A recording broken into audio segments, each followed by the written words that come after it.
In the beginning, when the world was brand new, there existed a beautiful garden called Eden. It was filled with the most colorful flowers, the juiciest fruits, and the happiest birds.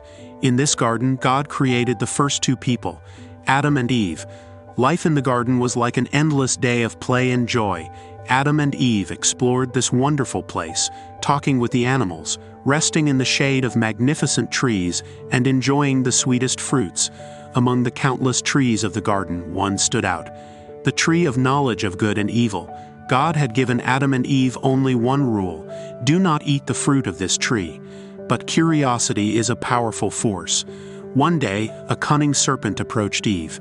It whispered a tempting thought to her: eat the fruit, and you will be as wise as God. You will know the difference between good and evil.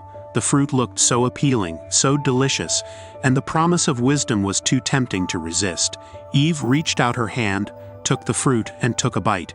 Then she gave some to Adam, who also ate.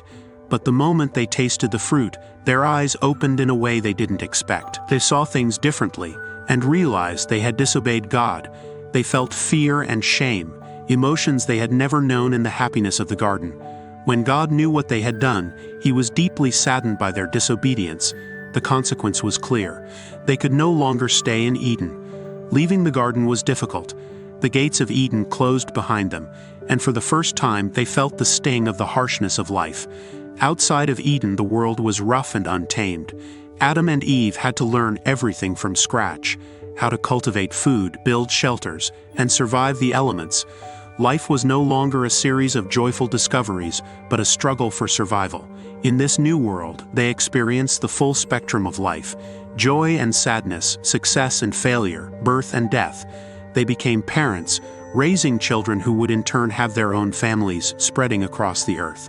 Throughout their journey, Adam and Eve discovered their own strength and resilience. They faced each challenge with growing wisdom, learning to adapt, to love more deeply, and to appreciate life's fleeting moments. They taught their children the stories of Eden, the importance of making good decisions, and of living with the consequences of their actions.